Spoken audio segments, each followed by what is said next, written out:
पंकज घर की बालकनी में पेपर पढ़ रहा होता है। तभी फोन कॉल की आवाज सुनकर, हेमा देखना जरा, इतनी सुबह सुबह किसका फोन आया है? क्या? अरे क्या हुआ, किसका फोन था? अरे वो माँ जी। क्या हुआ माँ को? रेखा जीजी का फोन था। वो कह रही थी कि माँ जी की तबीयत बहुत ही ज्यादा खराब है, हमें आज ही गांव के लिए निकलना होगा। हाँ, तुम सामान पैक करो, हम अभी गांव के लिए निकलेंगे। फिर पंकज का पूरा परिवार गांव के लिए निकल जाते हैं। हम कहाँ जा रहे हैं मम्मी? बेटा, हम रामटेक के लिए निकल रहे हैं। तुम्हारी दादी की तबीयत बहुत ही ज्यादा खराब हो गई है। और कितनी दूर है गांव पापा? बस थोड़ी देर में पहुंच जाएंगे बेटा। गांव की सीमा पर पहुंचते ही तेज हवाएं चलने लगती हैं और बादल काले हो जाते हैं। अरे अचानक इस मौसम को क्या हुआ? मम्मी वो देखो, वो लड़की ऐसे मौसम में भी बाहर घूम रही है। कहाँ है? कोई भी तो नहीं है वहाँ। यहाँ आए तो नहीं और तुम्हारी बदमाशियाँ शुरू हो गईं। अरे नहीं नहीं, मैं सच कह रहा हूँ। देखो देखो, उस कुएं के पास वहीं तो खड़ी है वो। कहाँ है? वो देखो वहाँ। अरे वो लड़की कहाँ गई? तभी उनकी गाड़ी बंद हो जाती है। वो सब गाड़ी से नीचे उतर जाते हैं।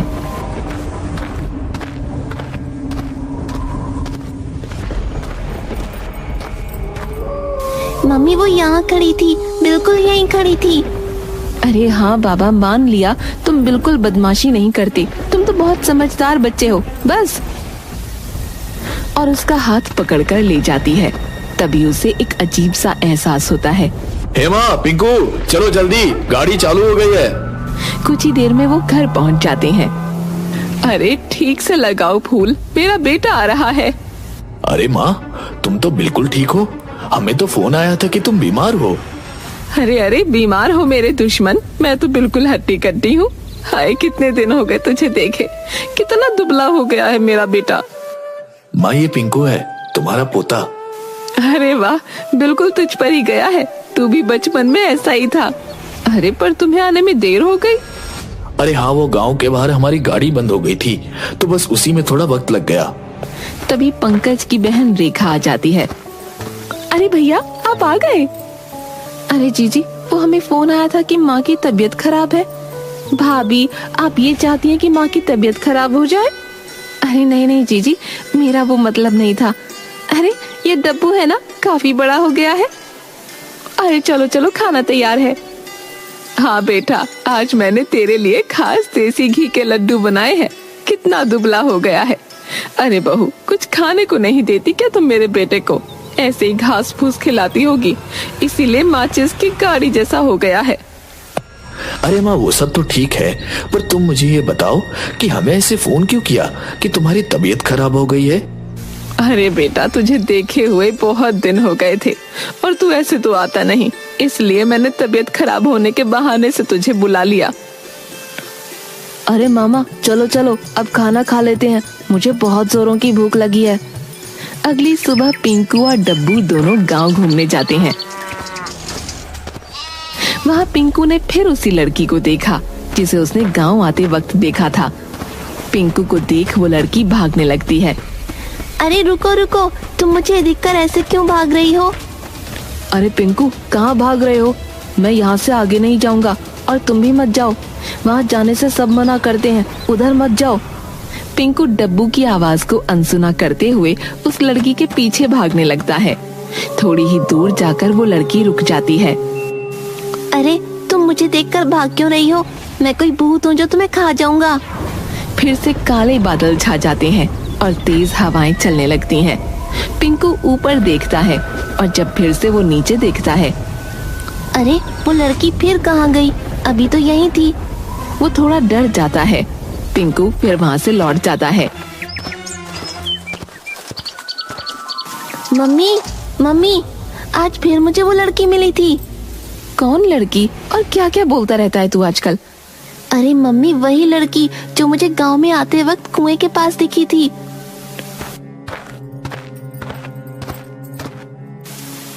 पिंकू, पिंकू, अरे ओ पिंकू, मैं क्या सुन रही हूँ? तू ऐसे अकेले उस कुएं की तरफ क्यों भाग रहा था?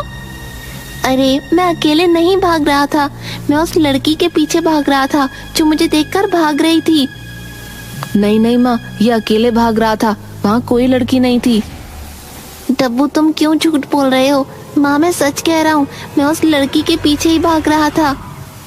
ए पिंकू, मैं तुझे बोल दे रही हूँ, तू आगे से अकेले गांव में नहीं भटकेगा और खासकर उस कुएं की तरफ बिल्कुल भी नहीं जाएगा। अब चल जा अपने कमरे में। अरे रेखा, तुम उसे इतनी सी बात के लिए इतना क्यों डांट रही हो? अरे भैया कुछ नहीं, वो ऐसा है ना, अकेले इधर उधर जाएगा और रास्ता भूल गया तो इसीलिए बोल रही हूँ। यही बात है ना कि और भी कुछ बात है? अरे नहीं नहीं भैया, बस यही बात है। माँ वैसे गांव में एक अलग तरह का सन्नाटा छाया हुआ है, कोई बात है क्या? अरे नहीं नहीं बेटा, ऐसी कोई बात नहीं है। पिंकू अपने कमरे में बॉल से खेल रहा होता है। उसे फिर वही लड़की खिड़की के बाहर दिखाई देती है। उसे देखकर पिंकू उसके पास जाता है। रुको, भागना मत। कौन हो तुम और मुझे देखकर ऐसे भाग क्यों रही हो? क्योंकि माँ कहती है इस गांव के लोग बहुत बुरे हैं। बुरे हैं मतलब? अच्छा चलो छोड़ो, तुम मुझे ये बताओ तुम्हारा नाम क्या है? मेरा नाम स्वीटी है। मैं यहाँ नया नया आया हूँ, क्या तुम मेरी दोस्त बनोगी? तुम्हारी दोस्त? मुझे माँ से पूछना होगा। अरे दोस्ती भी कोई माँ से पूछकर करता है। ठीक है। तुम ऐसे चुप चुप क्यों रहती हो? क्योंकि माँ ने किसी से भी बात करने को मना किया है। तभी डब्बू आ जाता है। पिंकू, अरे ओ पिंकू, तुम अकेले किससे बात कर रहे हो? अब ये मत कहना कि उस लड़की से बात कर रहा हूँ। डब्बू तुम मेरा मजाक मत उड़ाओ, और मैं उस लड़की से ही तो बात कर रहा हूँ, ये देखो। कहाँ है? अरे यहीं तो थी। अरे बस बस, और चल, नानी बुला रही है।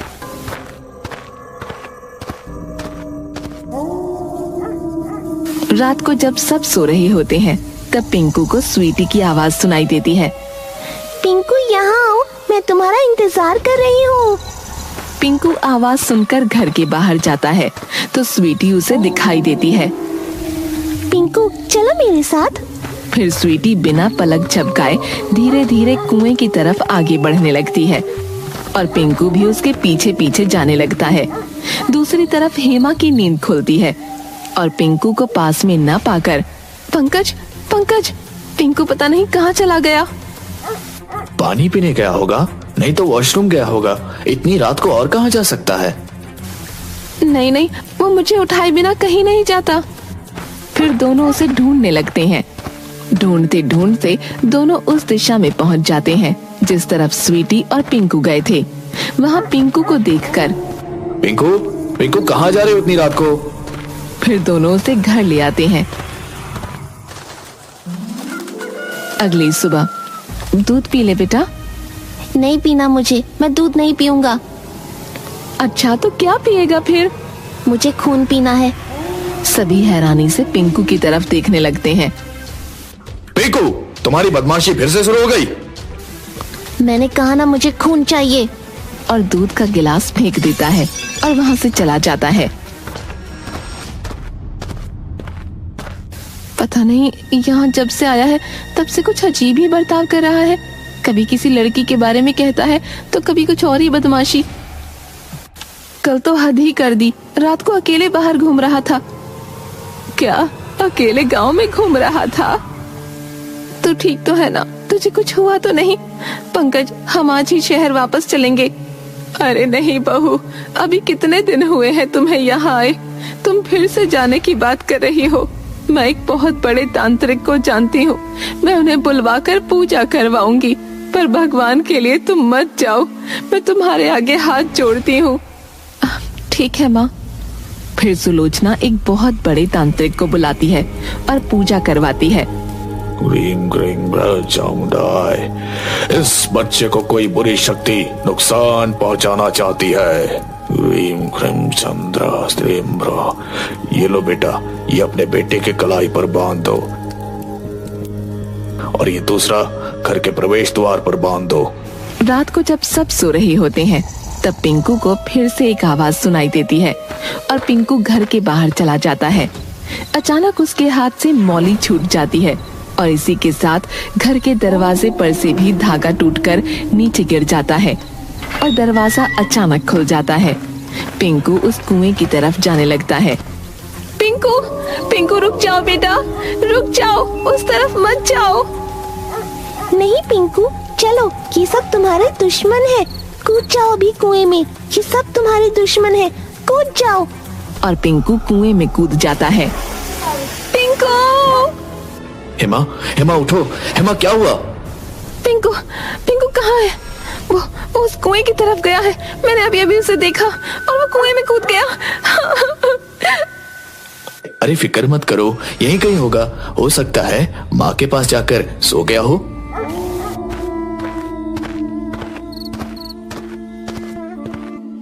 पिंकू, पिंकू कहाँ है? आपके पास नहीं है? नहीं, वो तो तुम्हारे पास ही था ना। नहीं माँ जी, वो मेरे पास नहीं है। फिर हेमा और सभी घबराकर उसे पूरे घर में ढूंढने लगते हैं। माँ, पिंकू तो पूरे घर में नहीं मिला, जाने कहाँ चला गया।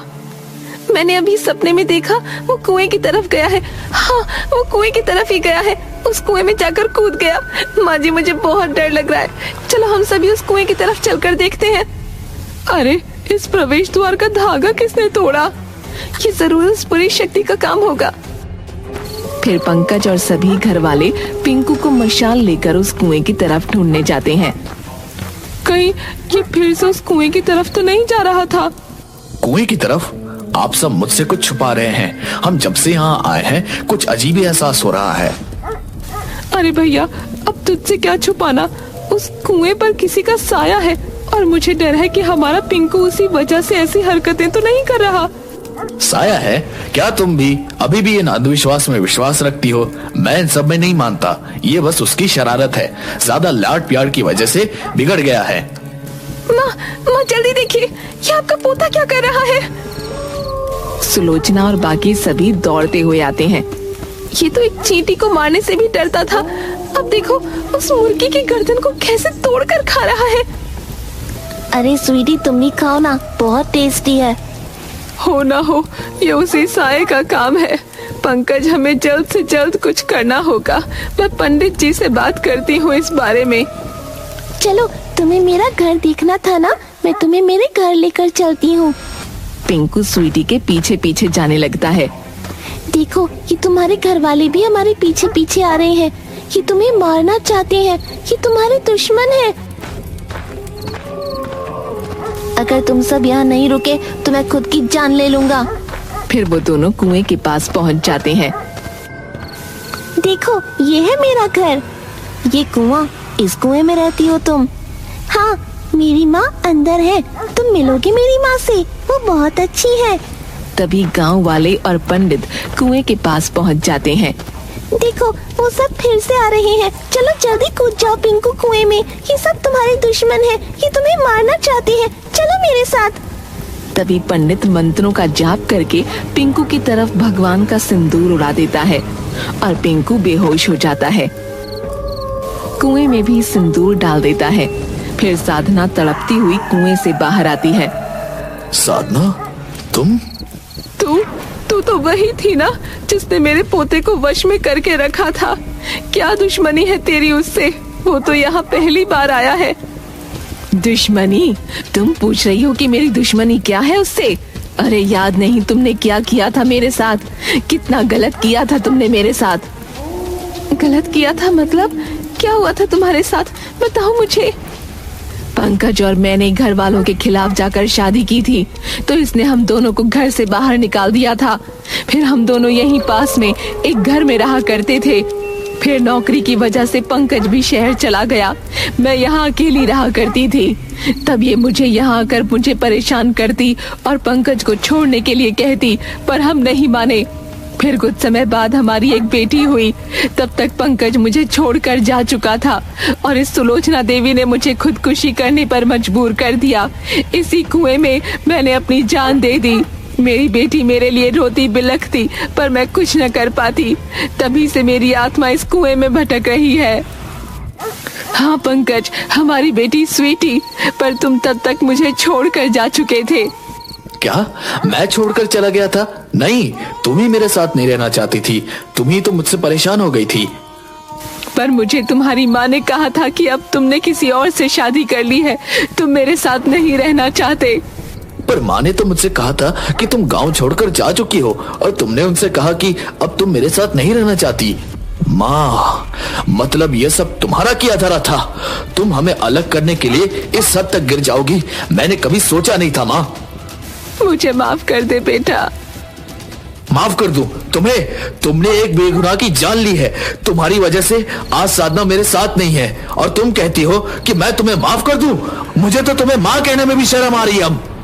पर तुम्हारी दुश्मनी तो मुझसे थी, फिर तुम पिंकू को क्यों परेशान कर रही थी, इसे क्यों मारना चाहती थी? क्योंकि मैं पंकज से बदला लेना चाहती थी, मैं देखना चाहती थी कि औलाद से दूर होने का दुख क्या होता है। पर अब मुझे पता चल चुका है कि वो तुम ही थी जिसने हम दोनों को दूर किया था। मुझे माफ कर दो पंकज, मैंने ऐसे ही तुम्हारी माँ पर विश्वास कर लिया। मैं हेमा, पंकज की पत्नी, मैं तुम्हें बताना चाहती हूँ कि पंकज अभी भी तुम्हें बहुत याद करते हैं, वो मुझे तुम्हारे बारे में बताते रहते हैं। हेमा, तुम मुझसे वादा करो कि तुम मेरी बेटी का ख्याल रखोगी। हाँ हाँ बिल्कुल, मैं उसे अपनी बेटी जैसा ही प्यार दूंगी। फिर साधना की आत्मा को मुक्ति मिल जाती है। चलो हेमा, हमें अब शहर के लिए निकलना है। तू फिर से जा रहा है बेटा? रुक जा बेटा, रुक जा, मुझे माफ कर दे। माफ करने लायक तो कुछ बचा ही नहीं अब। और फिर पंकज उसके पूरे परिवार को लेकर वापस शहर चला जाता है।